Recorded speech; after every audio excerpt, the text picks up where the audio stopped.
isso aqui é um indício de como as coisas pioraram, né? Porque há 15 anos atrás nós descemos exatamente aqui embaixo e conseguimos navegar. E agora nós estamos com um período que teve chuva, o rio ganhou água e não vai ter condições de navegar com barco. Deixa reto agora, deixa reto. Apesar do alerta de dificuldade, nossa equipe decide descer o rio Itapemirim.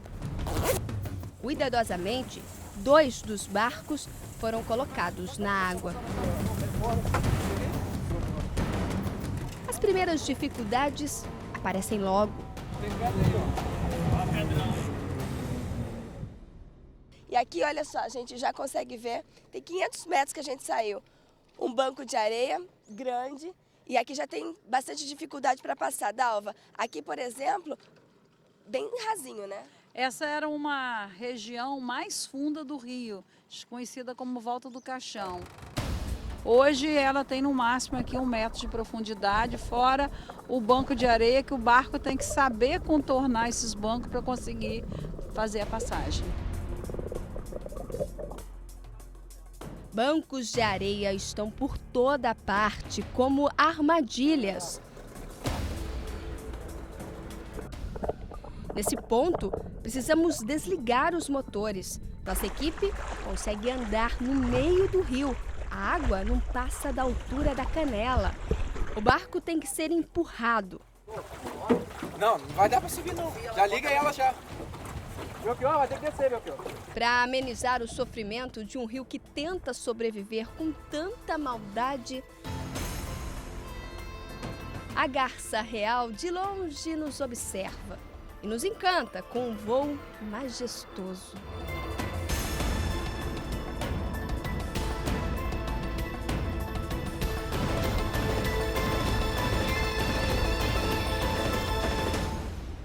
Apesar de tudo de ruim que a gente já está vendo no rio, aqui tem um bom exemplo, olha só, uma espécie nativa que é uma figueira branca, que é muito importante dela estar na margem, né? Sim, ela é muito importante porque as suas raízes seguram a margem do rio, evitando o assoreamento do rio. E essa espécie, ela frutifica até 2 vezes por ano, então ela oferece uma grande quantidade de alimento para os peixes do rio também, além para a fauna toda. E esse é um exemplo. Quando a gente fala de mata ciliar preservando o rio, é exatamente isso. Mas, infelizmente, são poucas as figueiras que conseguem segurar as margens do rio. Tem lugar que só tem entulho, restos de mármore, granito, tudo que na próxima cheia pode ir parar no leito, assoreando ainda mais o Itapemirim.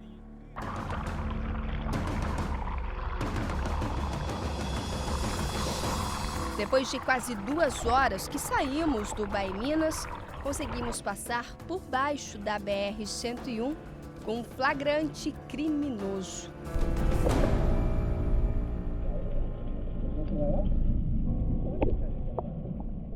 Nós encontramos uma rede com mais de, quantos? 70 metros, olha. É uma rede fina, esse aqui não pode, é proibido. É uma rede com uma malha fina, uma malha de em torno de uns 2 dedos, mais ou menos. E você não pode colocar rede de espera desse tamanho, é proibido por lei. Isso impede que os peixes subam o rio. E essa foi só uma de muitas redes que encontramos pelo caminho, além de armadilhas como espinhéis. Tudo proibido, mas que os pescadores insistem em usar. Um rio sem proteção, cavalos andam livremente, bois pisoteiam, esmagam a margem do Itapemirim. Neste ponto aqui, as 2 margens do rio estão sem mata ciliar. Deste outro lado aqui, o que a gente observa é que está tendo até um desmoronamento de terra e toda essa terra vindo aqui para a calha do rio, causando o assoreamento. Agora, Justino, isso não poderia estar acontecendo nas 2 margens sem mata ciliar. Não poderia, nós passamos por trecho no rio onde nós tivemos o contraste. Tivemos já alguns momentos onde tinha vegetação dos 2 lados e nós podemos ver que as margens estavam preservadas, não estava havendo esse desmoronamento. Para conter esse processo erosivo é necessário o quê? Fazer o reflorestamento da mata ciliar. Isso está previsto no Código Florestal, que propriedades que margeiam os cursos d'água, elas têm que reflorestar uma faixa que vai de 5 até o máximo a metade da largura do curso hídrico. Como o rio Itapemirim, nesse ponto, a média de largura é 80 metros, então significa que o proprietário vai ter que recuperar as margens, o proprietário que tiver mais de 10 módulos fiscais vai ter que recuperar uma faixa de 40 metros dessa margem, transformá-la em vegetação ciliar consistente para que ela possa impedir esse processo erosivo que nós podemos ver em ambas as margens aqui.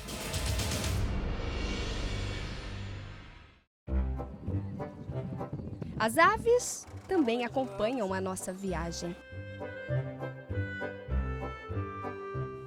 Os biguás, um deles com um peixe no bico, e já chama a nossa atenção que a hora do almoço se aproxima. E é nessa casa simples que somos recebidos. Almoço.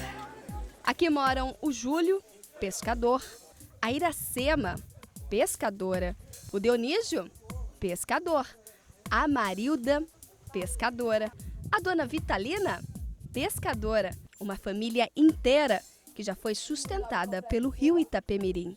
Você podia contar com 10 robalos, tudo de 2 quilos para cima.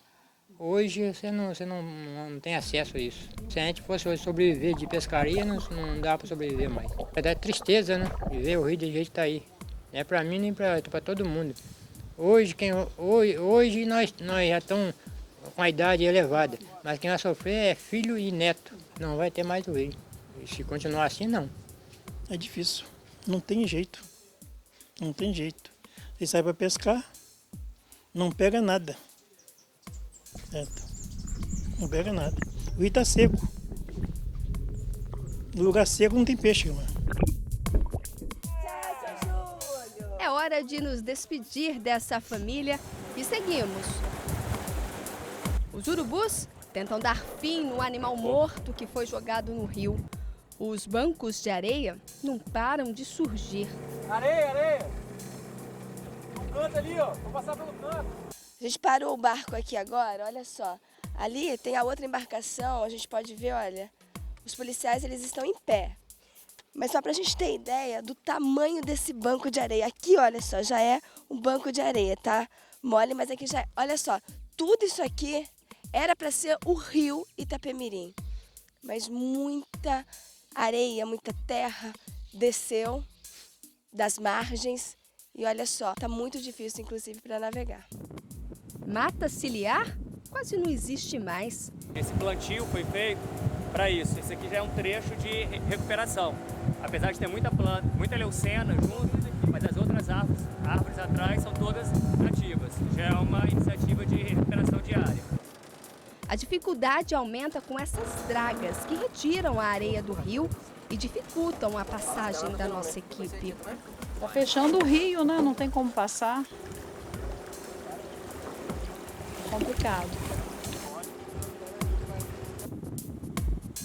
Nosso destino é chegar ao mar, na Barra de Itapemirim. Antes, uma parada para procurar as armadilhas que o agrônomo Bruno deixou para mostrar a preocupação com as espécies aquáticas invasoras. As espécies invasoras, elas causam um grande impacto para a biodiversidade desses camarões. Junto com isso, nós temos a falta de água do rio. Esses camarões, eles dependem de água salobra para reprodução e para isso eles precisam migrar. E com pouca água no rio, vem a dificuldade de fazer essa migração. Então, é uma das possíveis causas também da redução dos camarões aqui no rio Itapemirim.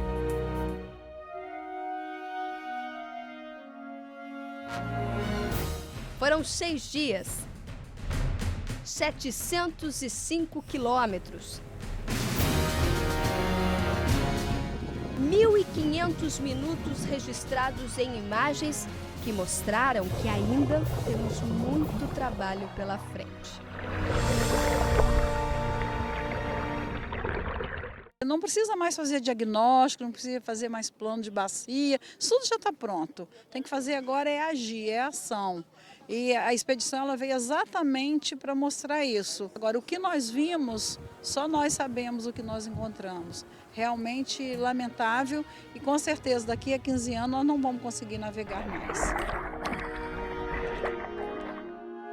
Com um lindo pôr do sol encerramos a missão da expedição científica. Aqui, as águas do Itapemirim se entregam ao mar. As curvas sinuosas revelam um rio Itapemirim que, apesar de tão sofrido, tão judiado pela ação do homem, ainda consegue esbanjar beleza, com águas tão preciosas para nossa sobrevivência.